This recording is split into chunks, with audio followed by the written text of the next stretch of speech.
Uh, I thought today I'll go over a bunch of mistakes that beginners make, and because I'm doing so, I'm just gonna be climbing really easy climbs. And the first thing that we're gonna talk about is gonna be about your toe placement. Now, when you first start off climbing, a lot of newer climbers, instead of just placing their toe on the hole, will yuck their entire foot on it. Now, the issue with that, when you have your entire feet on it, it's hard to rotate your body the way you want it to, as opposed to just having your toe on it. If you have just your toe, as you can see, it's a lot easier for me to turn and rotate, making it several times easier for me to pivot on my toes and twist my hips like so. So if I'm on my toes right now, if I switch to completely on my feet, I'm pretty much stuck in this situation, and it really cranks on the knees, makes my climbing really stiff. So this problem right here is a good example of what I mean.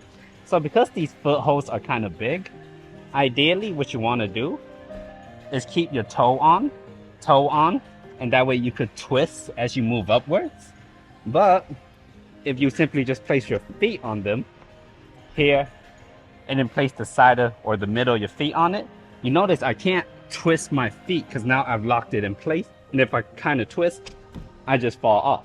So going through the exact same motions again, instead of placing the middle of my foot, once I just place my toe on it, the toe will allow me to spin upwards into motion, which is ideal. So no matter the size of the foothold you're going on, you always want to place your toes on them. And this refers to the big ones as well. So you will never do this. That's awful. That locks your foot into place, even though it's humongous, and this should work theoretically fine.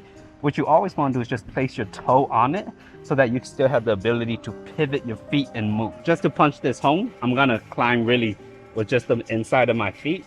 And while this is doable, and while the climb itself isn't too hard, and this right here 100% works, it only works because the foothold are humongous.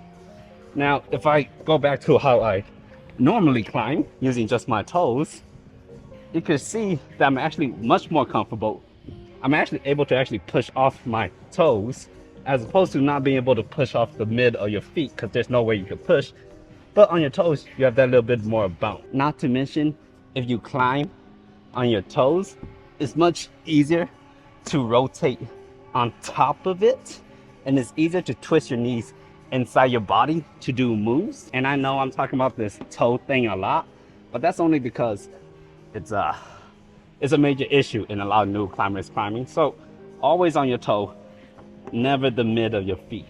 Even on a big volume like this, lift up your heel so that you have the ability to pivot off of it. Next problem we have is pretty simple, and it's always climbing with your arms bent at like this 90-degree angle.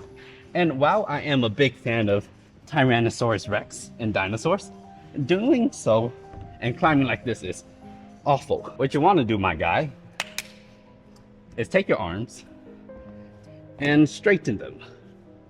Relax. With your arms nice, straight, and relaxed, the important part comes here.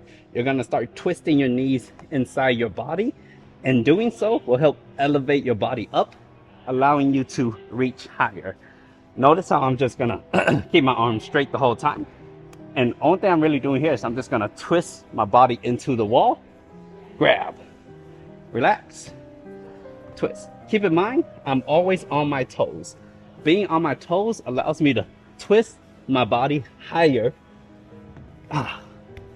Relax. Now, of course, when you first start off climbing, and the idea of just chilling off one arm is going to be kind of hard. So here's what you do. If you must bend your arms, understand there are three main motions. One, completely straight, arguably the easiest to do.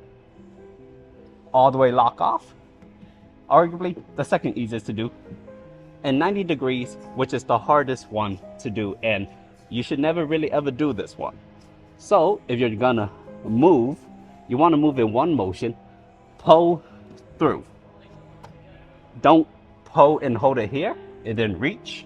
If you are to pull and reach, you want to pull all the way to a full lock off and then reach. Much easier than at a 90-degree and reaching. But of course, ideally, using two hands, you're gonna pull Speaking of two hands, when you're climbing, make sure you use two hands at the same time. So if we look at this, the initial reaction is just to reach up. And if you can't do it, then it's a bummer. But in reality, in order to get there, you want to pull with both hands before letting go. So I'm going to use two hands. I'm going to yank on it. Yanking on it with two hands gonna elevate me, and then once I get elevated, I'll let go. So it turns from trying to pull with one arm, which is really hard, to pulling with two arms, which is a lot easier. So quick recap, remember, we're gonna be on our toes, even though this is a really obvious big hole. On our toes so that we could pivot and turn. From here, instead of pulling with one arm, we're gonna pull with two arms at the same time. Like so. So one of the worst things that newer climbers will do is they'll climb in a very straight fashion. So their body will constantly be facing the wall in the exact same orientation, squared up like so. Now, while I made it work out, in reality, climbing with your body always squared up to the wall is probably one of the most inefficient ways of climbing possible. Instead, what you want to do is you want to start twisting your knees inside your body, and you want to start twisting your hips towards the wall.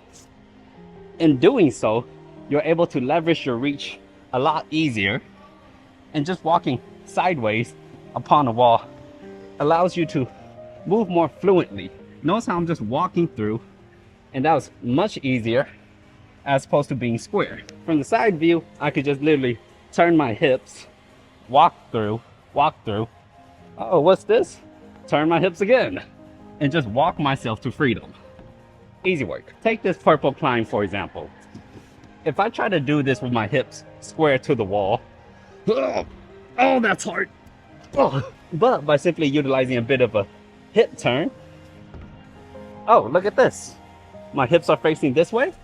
I could just reach. And when I'm over here, I'm not gonna be square. I'm just gonna turn my hips again. Oh, I'm facing this way now. What a reach. That's all. Now we do some math and we piece it all together. From here, I'm just gonna turn my hips away from the wall. My arms are straight. Grab it, focusing on my toes instead of being square. I'm gonna twist my hips. I'm facing this direction. Grab. Again, I'm gonna twist my hips.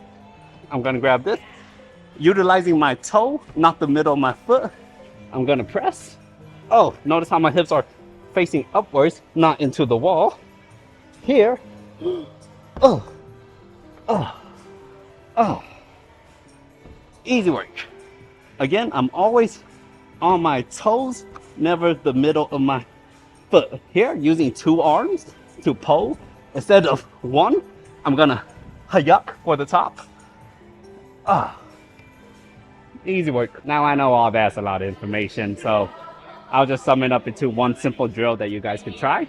It's called the straight arm drill. Basically, you climb with your arms straight the whole time.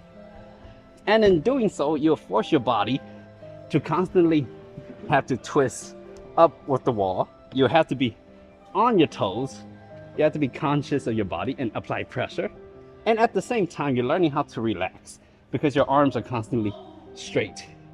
You practice this drill enough times and you become really comfortable on the wall. All right, well, that's the video. Hopefully you learned something. Thanks for watching. I'll see you next time. Bye.